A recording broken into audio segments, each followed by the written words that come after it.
I just want to say that in light of everything that has happened and even now is happening, this is truly, in every sense of the word, a game changer. And that's almost, in a way, an understatement of sorts. So what I want to do is argue the case that we are witnessing three specific prophecies. You see them there on the screen. We talk about them, it seems now, on a weekly basis, and for good reason. But I want to argue that we are witnessing these three specific prophecies beginning to come to pass very quickly. And I use that word for a reason. This is what Jesus said twice, actually, in the last chapter of the last book of the Bible, Revelation chapter 22. He said two times, "Behold, I come quickly." Now, we know that this word in the original language of the Greek New Testament is the Greek word tachos, where we get our English word for tachometer. And the reason I mention that again today is because what Jesus was saying is, behold, I come at a time when things are revving up, things are speeding up, things are happening more and more quickly. That's probably not a proper English sentence structure, but it is happening with increasing intensity and even increasing frequency. So what I want to do is focus in on these three prophecies, starting with Isaiah 17:1, which is a prophecy about Damascus, Syria, being so totally destroyed that it becomes uninhabitable. Very specific prophecy in verse 1 of Isaiah 17. There's also a prophecy in Jeremiah chapter 49 concerning Damascus, Syria as well.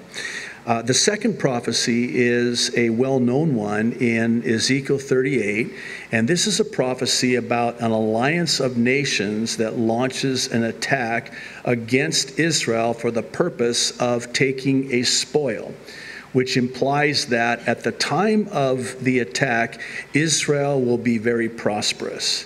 And we see that certainly today. Now, who is at the helm of this alliance of nations? It's none other than Russia, Iran, and Turkey. I'll call them and refer to them as the big three, if you don't mind. But with them, other nations are allied together, and with Russia and Iran chiefly at the helm, they launch this attack against Israel. Now, I want to, and we're not going to take the time in the interest of time, but I want to draw your attention to a very specific detail within the Ezekiel 38 prophecy, and it's found in verse 13, where we're told by their ancient name, Sheba and Dedan, that Saudi Arabia and Tarshish and the young lions thereof will protest this allied attack against Israel.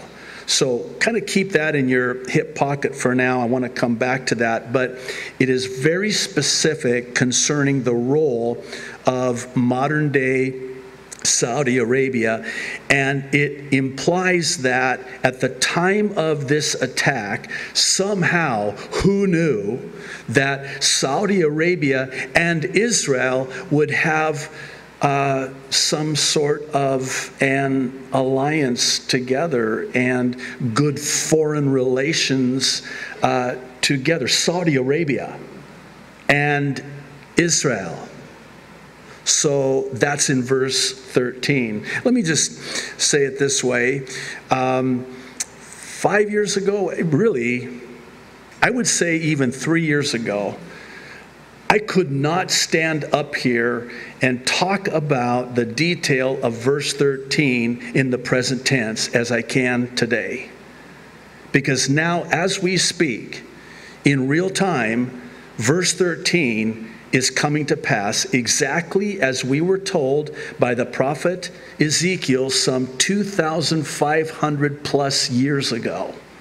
So, that's the second prophecy. The third prophecy is in Zechariah 12, and specifically verses 1 through 3, which is a prophecy about how at this time, Jerusalem, God himself, will make Jerusalem the intoxicating obsession of the entire world. And even more specifically, the obsession with Jerusalem will be as it relates to dividing Jerusalem under the banner of what we know today as the so-called two-state solution, with Jews and Palestinians, so-called, living side by side together in, quote, peace and security, which brings into play another very astonishing prophecy found in the Apostle Paul's first epistle to the church in Thessalonica, chapter 5, verse 3, where he says that while they are saying those two words, specifically, peace and security, or peace and safety, as some of your translations render it. That's the same Greek word translated. In Greek, it's asphalia, which can be translated security or safety, really synonymous in terms. So the Apostle Paul says that while at the time, during the time when they're saying very specifically those two exact words, peace and security, sudden destruction will come upon them, not us, and they, not us, will not escape. We will. And what's really interesting is he likens, as did the Savior before him, this peace and security being likened to, and the sudden destruction that ensues being likened to a woman travailing in labor. Now, why is that so significant? Because these, like labor pains, come in greater frequency and greater intensity, and Jesus is likening his coming to a baby that's coming because of the birth pains. And so what we see happening now is exactly what we were told would be happening now. And again, you'll forgive me, but I really believe that we are witnessing exactly these prophecies beginning to come to pass. And I want to encourage you, especially if you're here today or watching online by some other way and you're very discouraged. I want to encourage you, as the Apostle Paul to the Thessalonian church said, encourage one another with these words. With what words? Oh, with these words. The trumpet's going to sound. And we who are alive and remain are going to be caught up and taken out of here in the great escape. It'll happen suddenly. What are you saying, Pastor? Are you suggesting that the rapture happens simultaneously with the sudden destruction that comes down upon them when they don't escape? Well, I'm careful to not be dogmatic about it, but I'm becoming increasingly convinced that when, not if, the sudden destruction comes down upon them and they will not escape, there's the other side of that. There's the we. We are not the they. Again, I know that's not proper English, so don't email me.